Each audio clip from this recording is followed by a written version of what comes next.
And he is immediately met in the backfield, runs through the contact, and then throws a shoulder for good measure.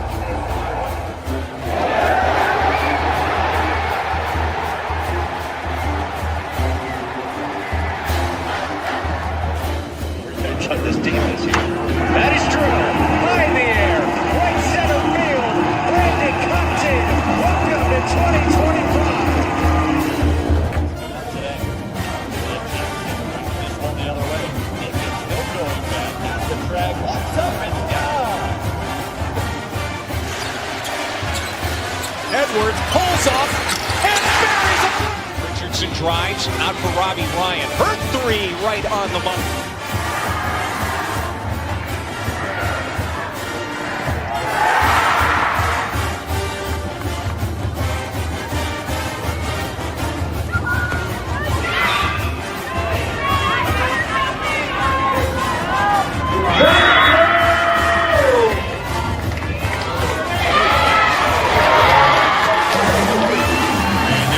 Takes his shot for Darby.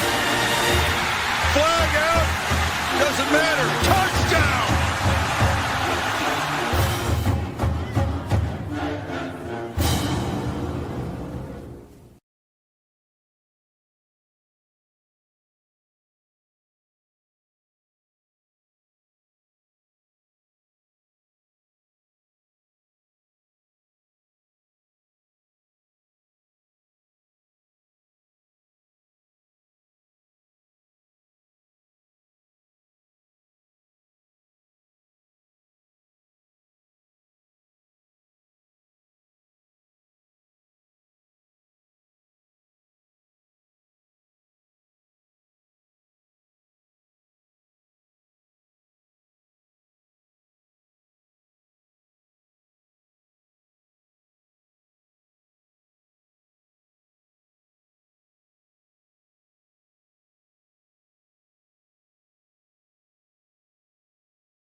Fastest time in the 500 yesterday was done in the 8 mile by Alexa Raymond. We may have the same situation today. Alexa had the fastest time in the 16:50 this afternoon at 16:18. That puts the standard out in front of Sutton, Ertan, Merrick, Solt, and Smith, with Ertan currently standing number 14 in the country, with her time from the Tennessee Invitational at 16:05.98. To clear up whatever confusion there might be, that Tennessee Invitational was an invitational meet the day before the beginning of the College Coaches Association Dual Meet Championships. in the Invitational, they got to swim events which might not be available to them in the dual meets that were coming up. So the Tennessee Invitational time from her time was essentially the Invitational weekend where most of the best times of the season were done. They're at that level of preparation. And at this point, it looks like Erdan and Solt are your leaders through the 150.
At the 300, looks like Dennis Erton from ASU is out in the lead, 255.92, followed by lane 5, Ivy Soul from Kansas.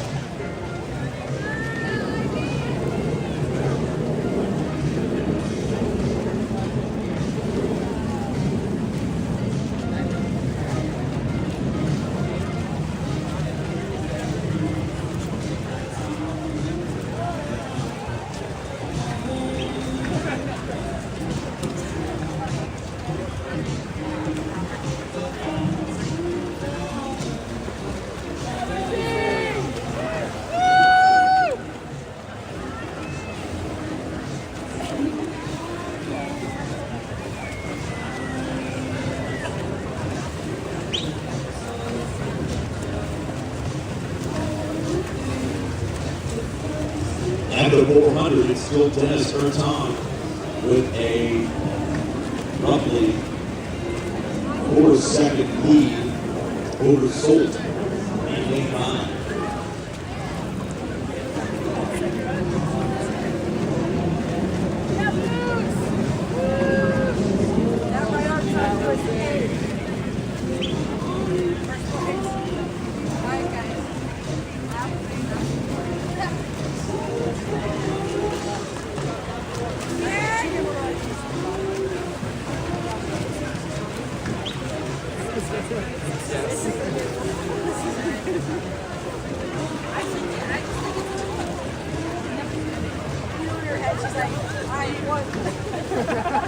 You think she's gonna count?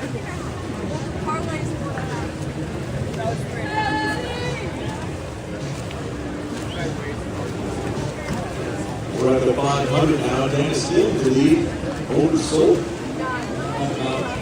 A little over 5 seconds extended further. In third place in lane 2 is Super.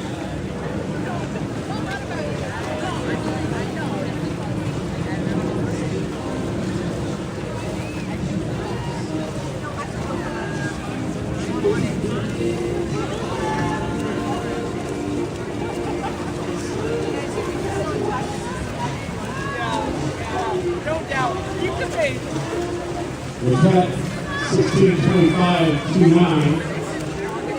Her time is at a pace. If you go 30 seconds per 50, it's 16:30.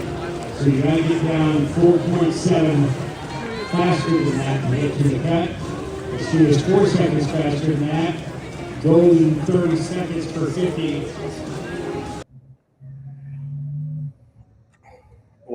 What is up, my Pitchfork Lunch peeps? Happy Friday, all. Yes, you guys know it. Always Tillman Fry. By the way, I know I haven't mentioned it enough, but obviously the registration for Pat's Run is open. I'll get all that stuff up on Monday. I know I've been talking about it, but I will get all that stuff up on Monday. Again, Tillman Foundation and ASU is doing such a phenomenal job. The kids run, which is a 0.42 mile run after all of Pat's run is done. So looking forward to that. If you guys want to I think you guys should register. We can do it together. I am doing it again this year. I know last year I just covered it. The year before I was in it and videoed and sent stuff, and absolutely awesome. But anyway, I am Michael Carrasino at Diablo00 on X, artist formerly known as the Twitter. You guys know it. You love it. Check out the show live there every day, Monday through Friday, 12 to 1. Also, my wonderful friends, you can go to the great world. I know this is so weird. I don't know if I've ever told you this before, but you can go to the amazing world of the IG and go check out the show live there too as well at michael.caratinudo.5. I know. I've never reminded you of that before. And also, last but not least, guys, you know it, YouTube. Go to YouTube. You guys know how to get there. You need to watch live, but also subscribe to the channel, because if you have not been watching, well, if you're just watching now, again, forks up, glad you're here. But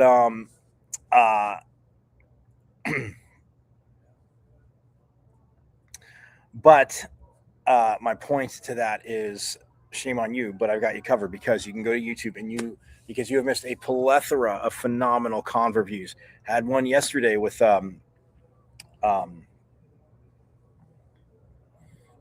Mattia Mowry and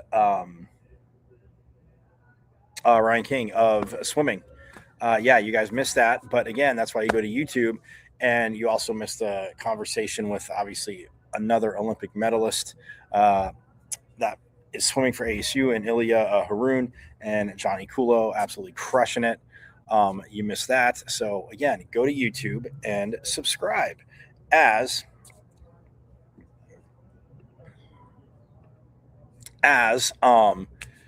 I said, you can subscribe and you get all caught up. You can binge watch season 1, keep watching season 3, and then binge watch season 2 as you're still watching season 3.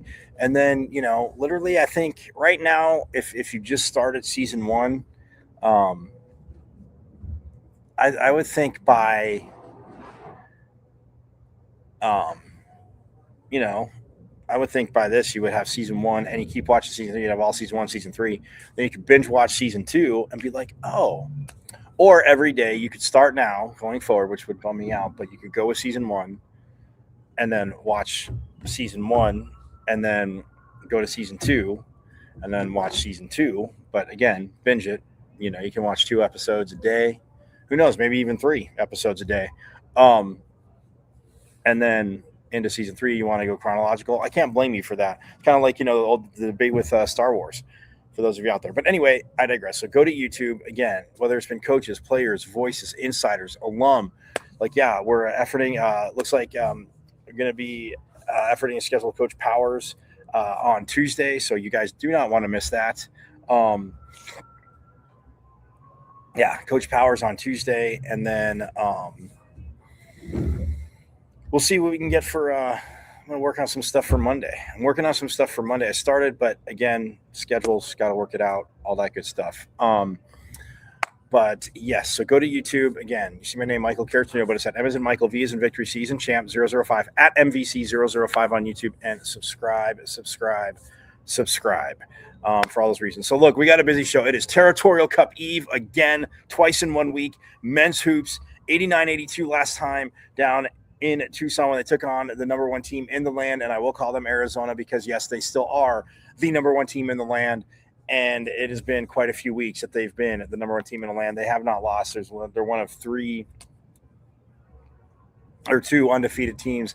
They're left, and then Miami of Ohio, Nebraska had lost a nail biter to, I want to say, Michigan just the other day. So, yeah, so now Arizona is undefeated. They're coming to Tempe, guys. The women just got the Territorial Cup points. Absolutely phenomenal. Well, the half point, whatever, because they play again. But the men looking to get even it out at 1-1. And look, after UCF, I know 21-6 run, talked about it, but this is huge. Do not, I know the records, but do not, A, you want to be there when they beat the number one team in the land. B, do not sell tickets to Arizona fans. Do not let that disgusting chant just drown out our whole arena and make me want to vomit as I'm covering it. So yes, that's my Homer soapbox of the day. But yeah, look, turnovers can't happen. Needs to happen. As you guys know, last game, how they played the first game in Tucson, except yes, a few stops and come out with a win. But you go toe to toe like that, you give yourself a chance. You don't have the late turnovers. You don't, you're closing out the 3-point line. All of it. So yes, that is going to be huge. We'll get to that. Hockey, as you know, they are on the road. Also, the back on the ice, but as they will tip off, I want to say be 5:00 here tonight. As they are at, or no, 7:00. Sorry, yeah, 7:00. They're at Colorado College. I kept thinking St. Cloud State, but St. Cloud State's here. So yes, not skipping Colorado College. No disrespect, and that's on Fox 10, 7 p.m. on Fox 10 tonight. You can check that out. So yes, don't be bashful. Colorado College, and they need this after last week versus Denver, which again played physical, played hard, scored 7 goals over the weekend. Unfortunately, did not get a victory, but Denver, if not the best, top 2 in the country. And I mean, the schedule they've played, like this team is battle tested. The injuries, as you know, Colin Potter gone, Beck out for the season because of the injuries. So yeah, guys are stepping up, and these young guys, coach talked about Sam Alfano, heard it earlier in the week. So huge guys, huge. Women's hoops Sunday, they have Kansas State again, 61-21 out there for smacking the team down south, taking the Molly Miller's first Territorial Cup, and she is 1-0. And we like seeing that. We love seeing that. So they have Kansas State on Sunday at 2 p.m. Tomorrow's men's hoops game, by the way, is at noon. Don't forget, high noon, guys. High noon. It is at Desert Financial Arena. So again, yeah, you wanna enjoy your Friday night, go ahead, do that. But it's on TNT at noon. You can listen on 98.7 as well. Or again, do not let these, because they will be there. Unfortunately, we know this. Just again, cheer. Don't be just reactive to their chance. Even if they're leading, be loud. Cheer. Match them. Don't even make. Sorry, I said that backwards. You're not. It's not on the road. It's here. Make them match you. Try it. Try to match you. But come on, man. 942 crew. You know they'll show out. But man, do not be reactive. Get the chance going. Keep different going. Just be loud when they have the ball. And yes, obviously at the free throw line too. So that's my PSA. But hey, like Kyle Dodd said, friend of the program, man, that needs to happen. Like it can't. Yeah, it's be a thing. So anyway, I promised you yesterday we were going to get right into it. We're going to hear from Molly Miller after obviously the Territorial Cup win.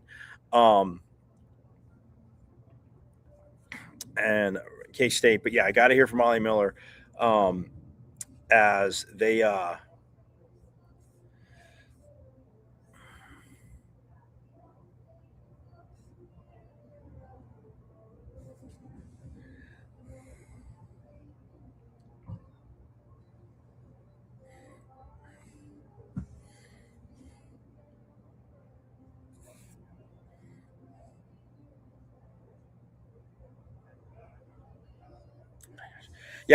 so yes, we'll hear from Molly Miller. Absolutely awesome. Also, hockey-wise, we're going to hear from Ty Nash, Logan Morrell, obviously 2 local kids playing on the team as they get ready, but just, kind of talking what they need to do, obviously, against Colorado College. But season so far, local, awesome. So they're going to preview that, but we're going to hear from Molly Miller first. I promise you that. So we're not even going to break. We're getting. By the way, that opening shot, swimming, I gave you a little bit. I mentioned Dennis Irvin, and she is, again, very good. Like you heard Ryan King say yesterday, she's very, very good. So,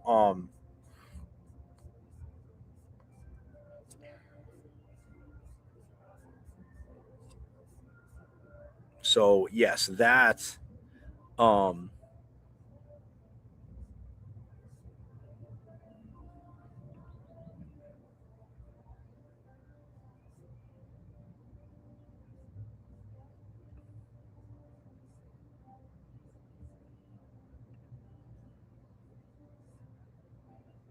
All right, but yes, so that was some swimming again. The Big 12 West, where both teams dominated. Now they take on again just massive Territorial Cup stuff. They take on Arizona next. But anyway, here's Molly Miller post game. Again, I played a little bit for you yesterday, but just give you that power snippet. But awesome what this team did. And here is Coach Miller.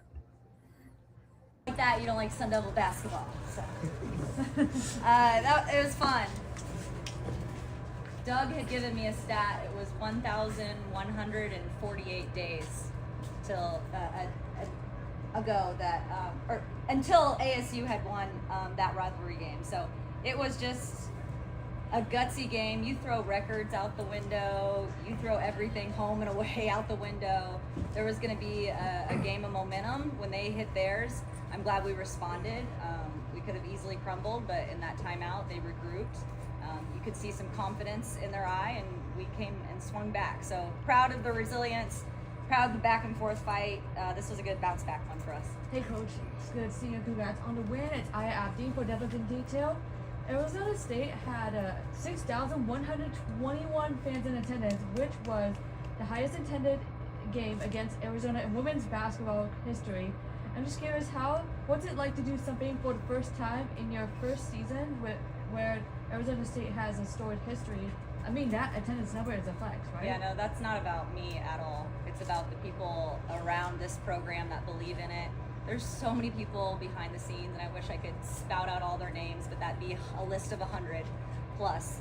And I think our girls understand that, and they're very grateful for those that are pouring into the program.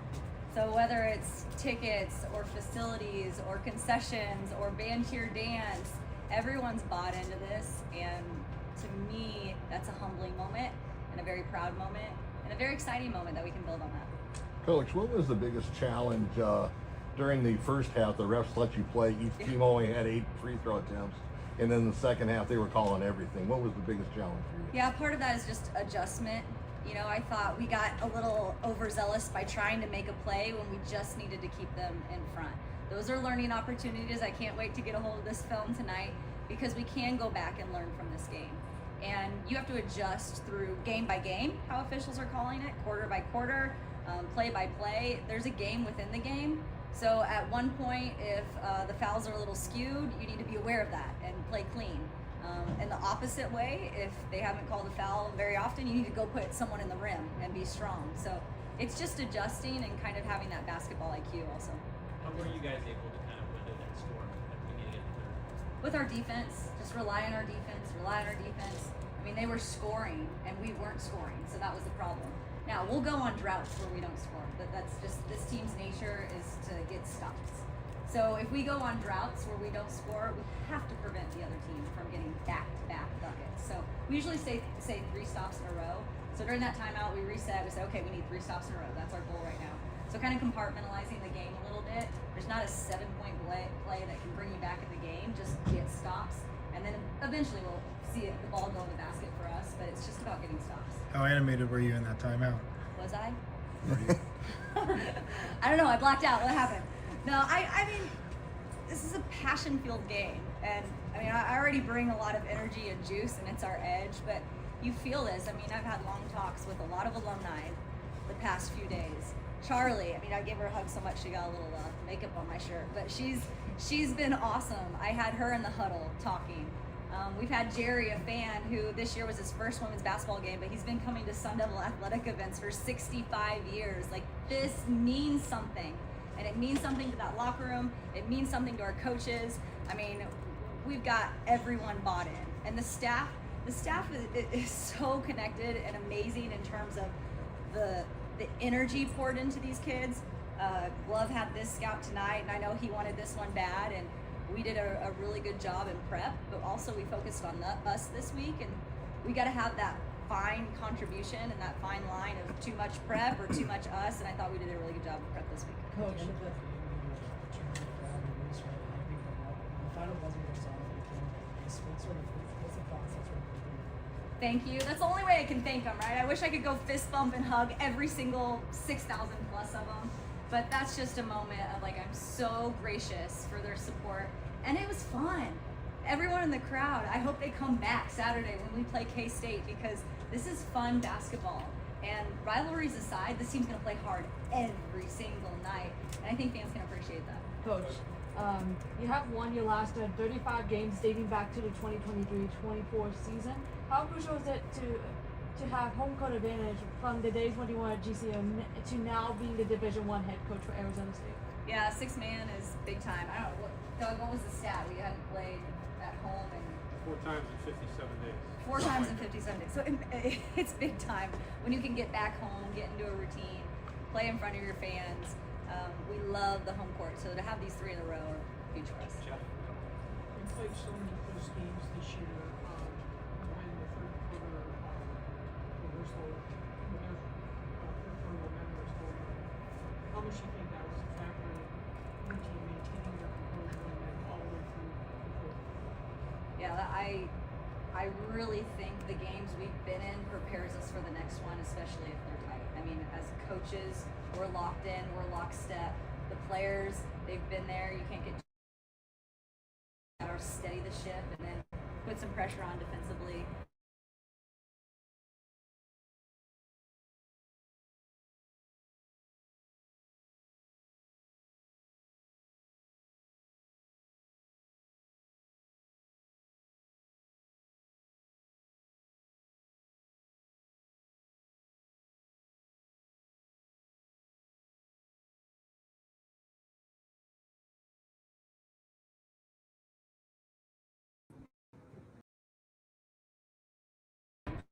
This is your first matchup against Becky Burke. How would you assess the sort of the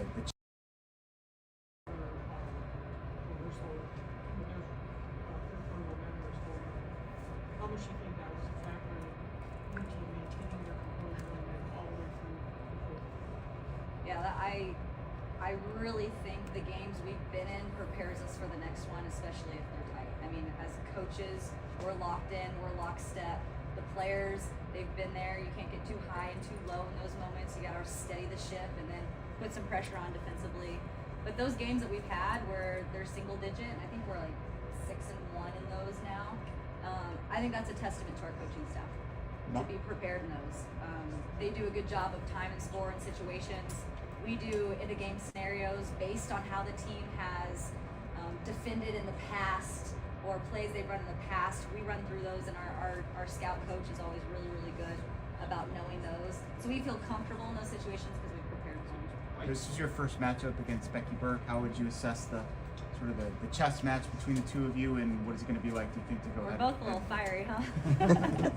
I think that's a good thing. The player comes out in you. You know, if you can't affect it directly on the court, you just pour into your players with passion and energy and competitiveness. So Becky's gonna do great things. She's doing great things. I really admire what she's done with her program. I think they're one of the hardest playing teams in the Big 12. So she's got that thing going, and she's gonna continue to do that. She's an amazing coach. You said you talked with a lot of alumni. What are some of the things you heard from them? Oh, this whole string. I mean, Steph is an alumni, Coach Norman. So they have this whole group text, and today Steph read them kind of one by one. And it was, tuning in ESPN, I'm in there in spirit, wish I could be there, forks up. It's just so infectious when you have this rivalry game, and so many people are tuned in, so many people have a stake in the game, that it's been really fun to hear the hype and the buzz. And I think that's good for our kids because some of them don't understand this rivalry. So I will give a little shout out to Michaela Moore. She is injured, so she's not playing right now, but she did a one-sheeter on the history of Arizona State rivalry and left them at the lockers. No one asked her to do that. She did this on her own. Here's someone that couldn't directly impact the game, but she wanted to be a part of it in a way. And I just thought that was so cool. I mean, she had things on there that I learned that was new. So it was really a great team effort. Even those that couldn't be out on the floor wanted this one bad. Y'all hit 19 of 21 from the free throw line. Yeah. How did you see that kind of presence of mind when getting to the line, especially as a fiery line? Hey, if we can shoot them, we're pretty good, huh? And we needed every single one tonight. So there's a toughness factor, but then when you're going down and you're getting banged and bruised and pushed, now you got to compose yourself to get up to the free throw line. So we do pressure free throws a lot in practice, and hopefully those are paying off. But I also say, hey, you can coach free throws on your own. So if you're missing free throws, get in the gym. You get your confidence in the gym, just go shoot them. And I think a lot of them are stepping the line with confidence because they've put in the work themselves as well. Coach, I know confidence-wise you talked about Eloisa, but what did you see from her down the stretch? Yeah, you guys forget she's a sophomore. She's still a baby, and so she's maturing. Her best basketball is ahead of her, but we're using her right now, and we need her to be an inside presence. She is totally coachable. I mean, I'll get on her and I'll give her a look. I need you to bury L, and instead of I got you, coach.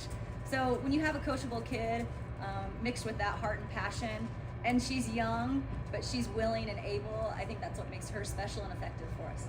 Coach, going back to Becky, you guys were kind of hired around the same time. Just when you factor in recruiting and other stuff like that, how important is it for you guys to get off to a fast start in this rivalry between you guys? Yeah, well, I also think that, it's good for women's basketball.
Kick it up to Gabby. If L's open, hit L in the post. If not, let's swing it and get ball movement quicker and try to penetrate those lanes a little bit sooner, early in the shot clock, and see if we can get a domino effect from that.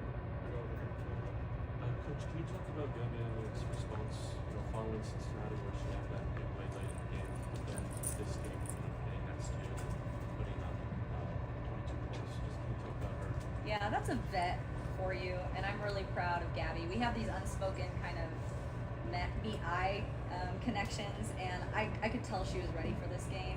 You kind of have to flush that and have a short-term memory, although you have to learn from it also, and she did. I mean, that was an upset kid in the locker room, and you felt for her. It didn't have to come down to that one play, and that's what we kept telling her, but for her to bounce back and have this intensity, it was nice to see.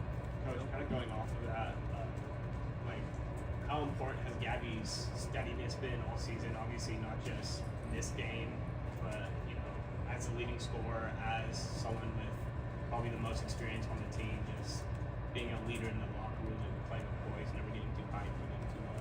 Yeah, I mean, you said it. She doesn't get too high and too low. Sometimes I ask her to give me a little bit more juice, and she'll appease me for a while, but I think that calmness is sometimes what this team needs. She is understood amongst her teammates as someone that can get the job done under pressure.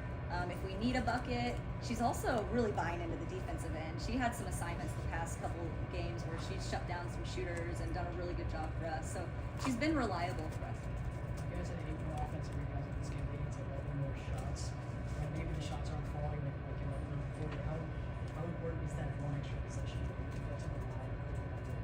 Yeah, you have, like I said, you have these moments with these players. And I remember specifically saying, Brackens, go get me an award. Because that's where you can score, right? At the rim. If there's a lid on the bucket, either one, get to the free throw line, or you got to shoot it and lay up land. Just try to get shots. And she had that one nice offensive board that sparked us. And I will compliment Brackens. I wanted to see a little extra from her too. And she turned it on there. Here's a forward tipping from behind, sprinting back in the play to save a possession. Here's Marley on a clear 2-on-1, coming out of nowhere and picking off a pass. Like, that's who we are. We are not the first and second effort. We're the third, fourth, and fifth effort. So I think everyone's starting to figure out what Sun Devil basketball is all about. Coach, with you being at GCU before coming to ASU, you probably heard about the rivalry, but now you get to be a part of it. What does that mean on a personal level in terms of you and your coaching experience and your level and your passion, career path up to now, leading to now? This is really why we do it, is because the excitement of the game. Sport has highs and lows, but these games, the highs are high and the lows are low. So to experience it and come out with a win, I'm happy for our players. I'm really happy for the university. That's the Territorial Cup point. And we're really just gelling together. And so no matter what the next game looks like, we've got to get better. I want to celebrate this one, and I think this should echo, but now we're going to turn the page to K-State. And that's going to be our next rival, because we got to win the next one.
There we are. Yes, and we are back. I hope you enjoyed again hearing from Coach Miller. Again, she is. I mean, look, that game, the first Territorial Cup. Well, it was clarified to her as half a point, but either way, point. Um, absolutely awesome.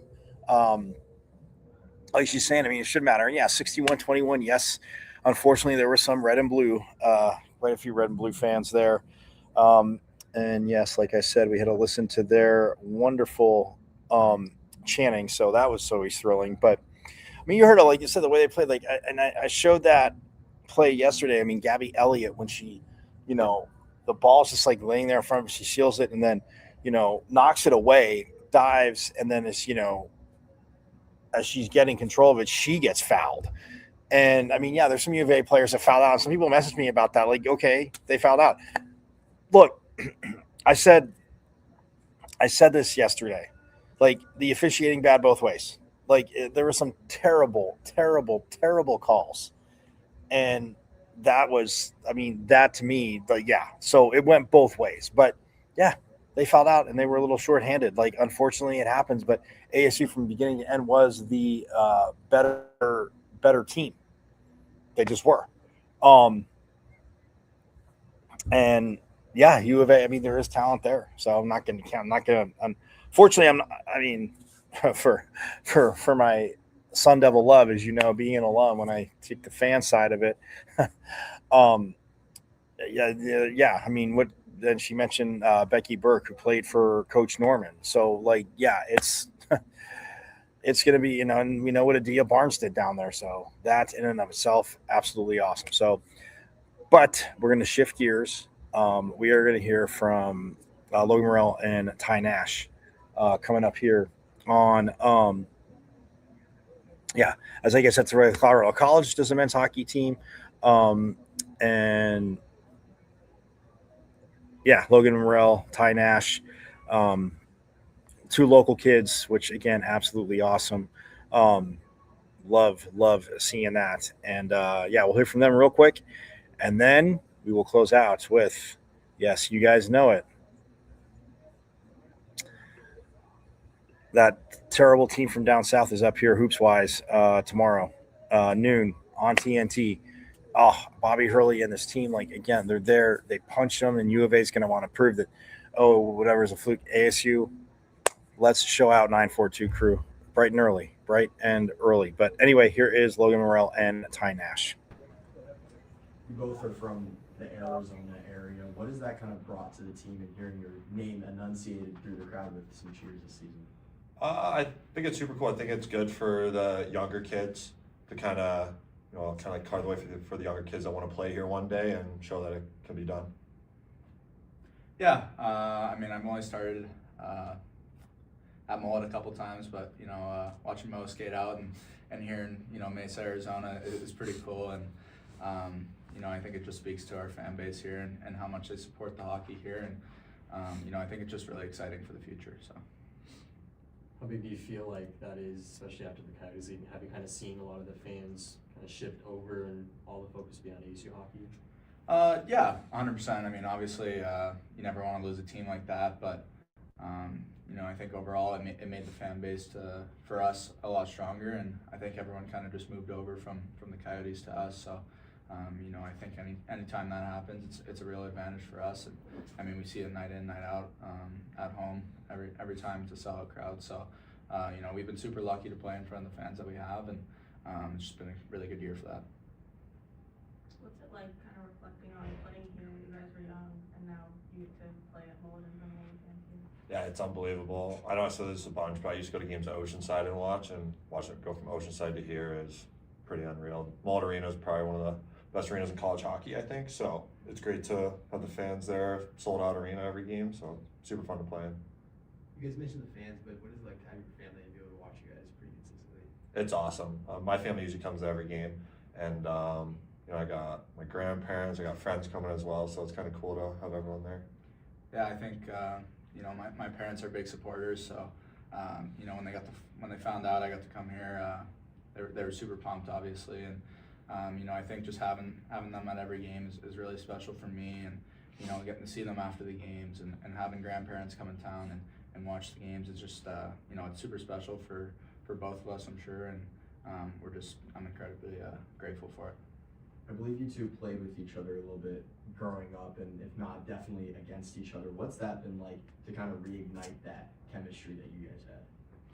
Yeah, super cool. Like you said, we did play with each other and against each other for a little bit, and me and Ty put on line together too when we were 15, so I feel like we already kind of had that chemistry and kind of just continued to here. Yeah, and then we live together.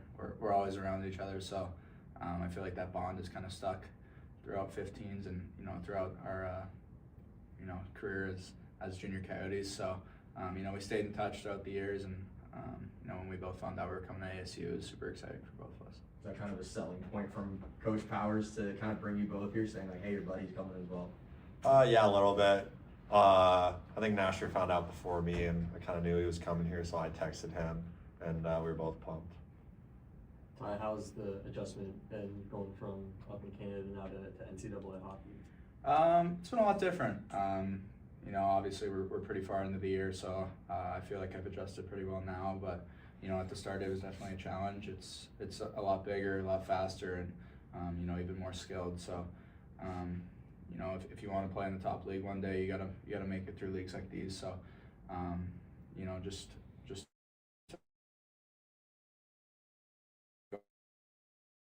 What's been the biggest points of emphasis after last weekend heading into the rest of the season? Just a lot of D zone work. Each player knowing where they need to be in the D zone in certain situations, and kind of just harping on little things like that. Yeah, just also learning how to close out those big games. We had a talk.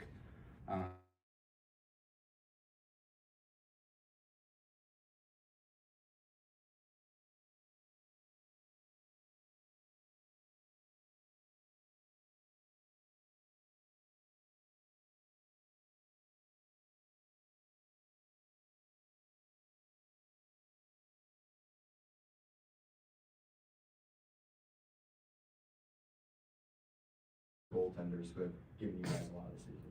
I'd say it's everything. Defense wins championships, we always say, and that's definitely a huge area we got to improve in. It's an area we will improve in, and we'll just continue to get better. Yeah, with the goalies we have back there, we're super lucky. They've definitely won us a majority of our games this year. So I think just being able to return the favor and a couple other games went our way, and every game is so important. So every goal is so important, and I think that's just kind of what we're harping on right now. Is everything you do out there it has an effect on our season, obviously, and I think just continuing with that mindset of defensive first is really big for us this weekend. I know both of you are forwards, but how important is it for you guys to stay strong on defense to help out your goaltenders who have given you guys a lot this season? I'd say it's everything. Defense wins championships, we always say, and that's definitely a huge area we got to improve in. It's an area we will improve in, and we'll just continue to get better. Yeah, with the goalies we have back there, we're super lucky. They've definitely won us a majority of our games this year. So I think just being able to return the favor and help them out in times of need is something that we need to work on, and just putting more pucks in the back of the net for them could also help. So going up against North Dakota, obviously you guys know they're a team. Coach talked about it, but your ability to, whether they got up and punched back or you were up and they're coming back and you're constantly punching back, what does that do for the team's confidence going forward? I'd say it's huge. When we keep getting goals like that, and when we keep getting big saves like that for Herbs, it just keeps the confidence rolling for us, and it just keeps pushing us to get better. Yeah, and then I think obviously one of the best teams in college hockey, and we're up and down one going into both of those games. So I think it just kind of shows that we belong in this league and we belong to be a top team. And I think if we just clean up some of the smaller areas, we'll get there. So. Is there much talk amongst you guys as players or in the locker room about watching the NPI and kind of tracking yourselves through that? At this point, not really. We're kind of just worried about conference play and winning our conference, and out of conference games, I think we could have been a little bit stronger in. So obviously we do look at the NPI and all that, but I think our main focus right now is just getting in a good spot to help us win NCHC playoffs. All right, thanks guys. Thanks, guys. Hey.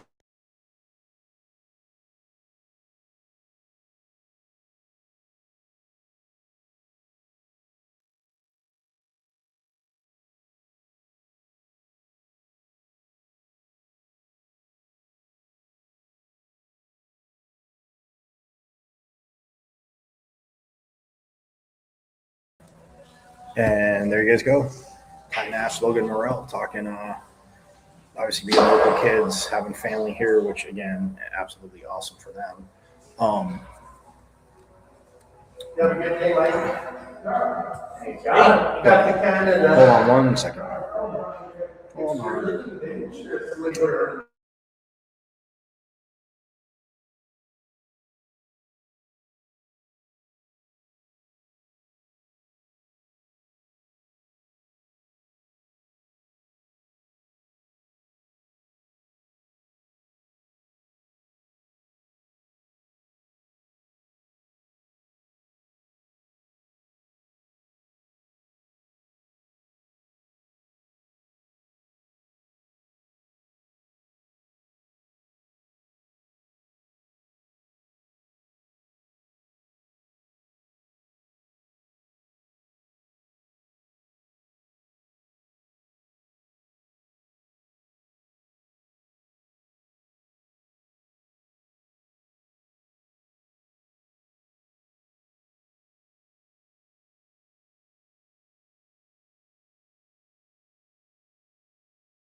There we go.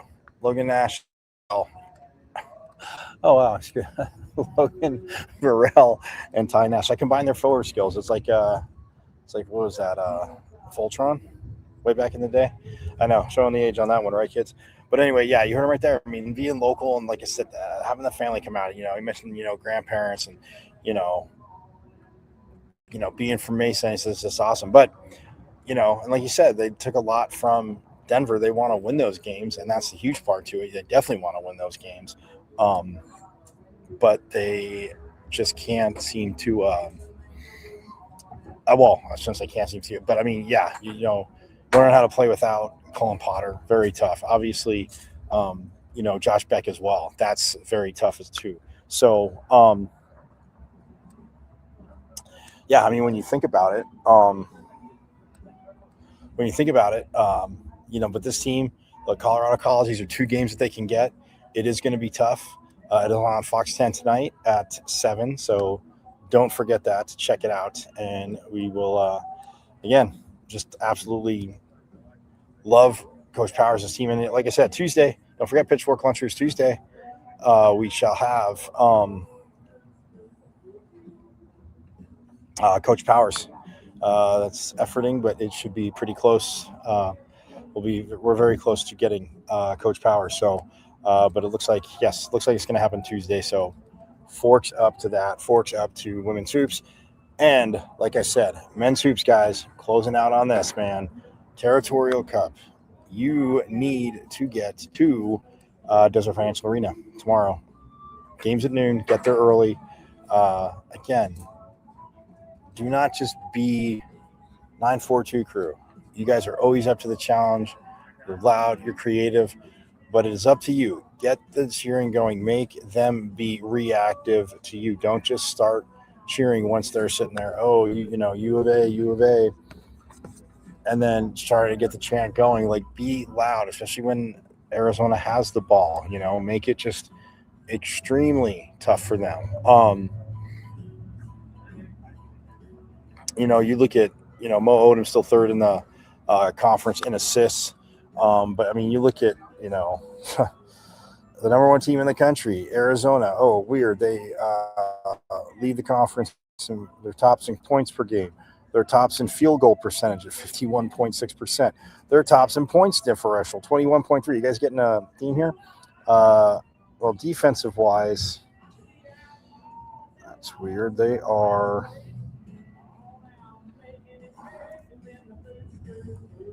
sixth in the conference. They give up 68.3 a game. Houston's number one at 62.1. I mean, we've what we've seen from Houston kids. So but then rebounds, tops in the league, 43.2 a game, and then even blocks, they are fifth at 4.5 a game. What am I overstating here for you guys? Overstating the obvious that yes, the Sun Devils have their hands quite full, but I mean, depending what they do off the bench, I mean, Mo Odom, their bench has been solid, and Noah Musin, ever since he's gotten back, his legs getting under him. Masama Jop, again, not forced, but needs to be more more part of the game. So let's be loud. Let's get out. Well, you guys be loud. I am loud in spirits because I will be there, but again, not allowed to be loud. So anywho, but that's going to do it. So again, Forks up to a awesome week. Again, phenomenal guest. Forks up to again, Coach Bame and Swim for letting me come out there and talking to Mattia Morrow and Ryan King this week. And then also,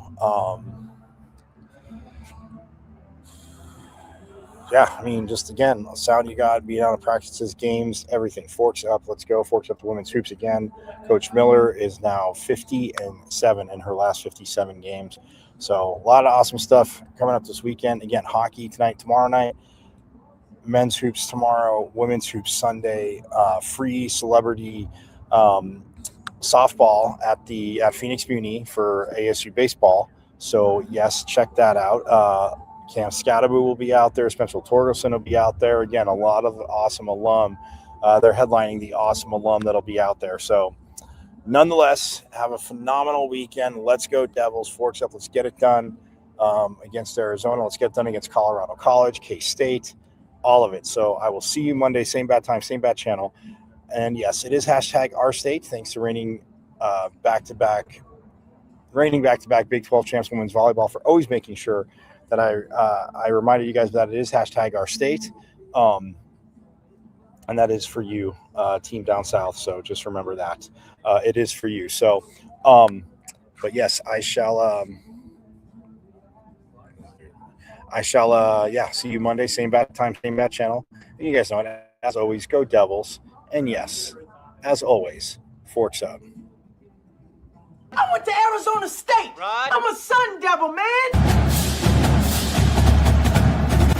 27-yard line. That's a great call. Play fake. Plummer will put it up. Throws over the middle. Pull. Touchdown. Quick flag. 3rd down and 5. Levitt swings it to Scattaboo. Scattaboo breaks defenders. Here he goes again. Scattaboo is the running back, and he is immediately met in the backfield, runs through the contact, and then throws a shoulder for good measure.